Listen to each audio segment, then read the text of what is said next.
एक अदालत में दूध का दूध पानी का पानी। कभी ऐसा होता किसी ने दिया नहीं। आज भी मैं कहता हूँ मैं हिंदू हूँ, मैंने हिंदुत्व कभी छोड़ा नहीं है और ना ही छोड़ूंगा। जिम्मेदार तो मतलब शिवसेना ही उद्धव ठाकरे जी और संजय राउत जी इसके लिए जिम्मेदार है। एक एक्सपेरिमेंट किया जो फेल हो गया, चलो दूसरा करते हैं। मेरे मन में जो आता है वो मैं बोल देता हूँ। ये बदली हुई मुंबई जो आज दिख रही है, 25 साल में उद्धव जी ने कुछ नहीं किया।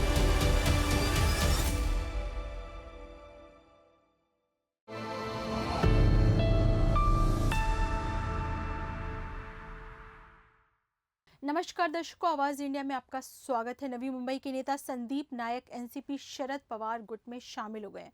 संदीप नायक को बीजेपी से टिकट ना मिलने पर शरद पवार गुट ने उन्हें बेलापुर सीट का ऑफर दिया है, जिससे संदीप नायक ने ये कदम उठाया। संदीप नायक के पिता गणेश नायक बीजेपी के कद्दावर नेता हैं और उन्हें पार्टी ने नवी मुंबई की अरोली विधानसभा से टिकट दिया है।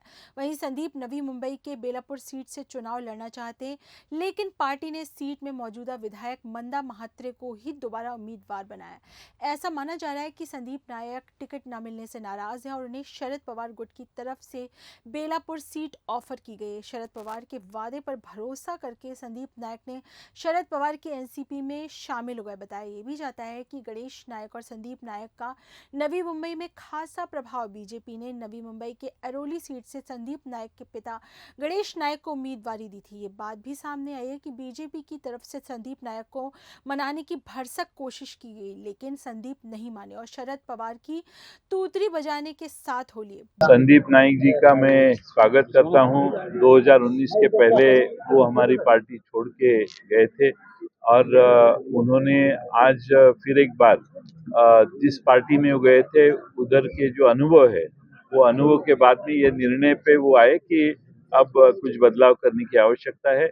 और मैंने उनको संपर्क किया, उन्होंने नहीं, मैंने पहले संपर्क किया और उन्होंने इस बदलाव को मान्यता दी और पूरी उनकी जो ताकत है वो सब यहाँ के जो लोग हैं, खास तौर पे नवी मुंबई में, बेलापुर में, ऐरोली में जो लोग रहते हैं वो नाइक फैमिली को बहुत मानते हैं और साथ साथ पवार साहब को भी यहाँ के लोग काफी मानते हैं और इसीलिए मुझे लगता है ये कॉम्बिनेशन इकट्ठा है तो यहाँ का विजय।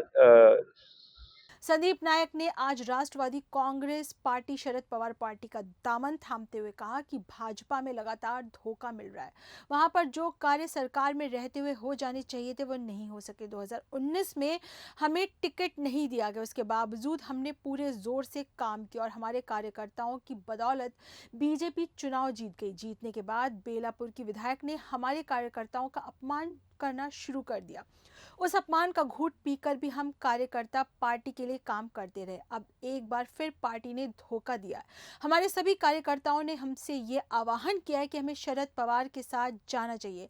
मैंने सभी सहकारियों की भावनाओं का सम्मान करते हुए आज जयंत पाटिल के नेतृत्व में शरद पवार की एनसीपी पार्टी ज्वाइन की है और अब शहर के हित में निर्णय लिया जाएगा, इसीलिए प्रयास करूंगा। हमने भारतीय जनता पार्टी पक्ष में प्रवेश किया। उस समय सबकी अपेक्षा थी जो हमें बोला गया है उस तरीके से सब चीज़ें होंगी, लेकिन उस समय कुछ दिक्कतें आई और नवी मुंबई में मुझे रुकना पड़ा।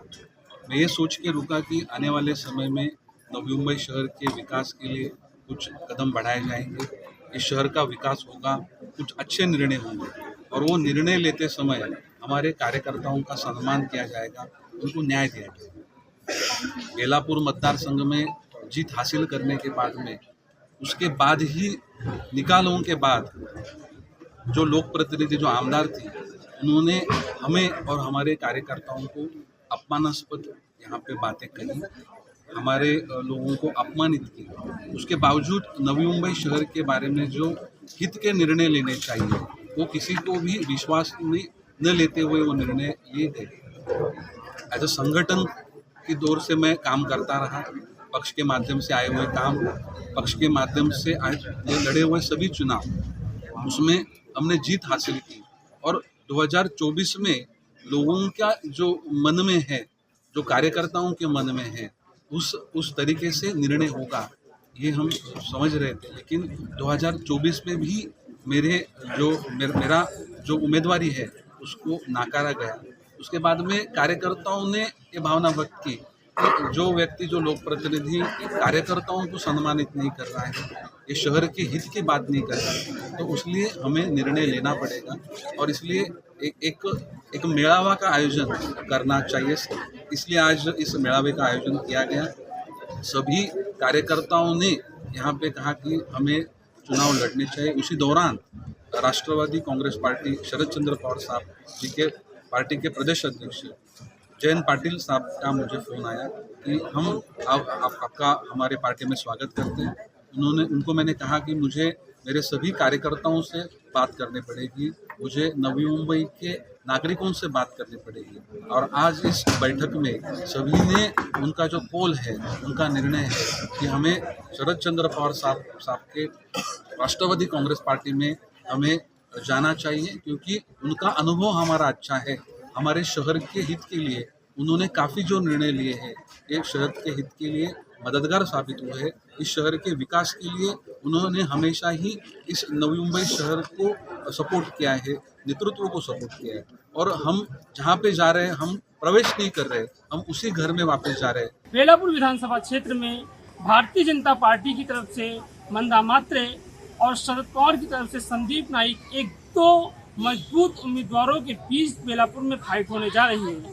ऐसे में देखना होगा कि आखिर 2 बार की विधायक मंदा मात्रे बाजी मारते हैं या फिर एक बार अरौली से अपनी किस्मत आजमा चुके संदीप नाइक दोबारा बेलापुर से जो अपनी किस्मत आजमाने जा रहे हैं वो बाजी मारते हैं।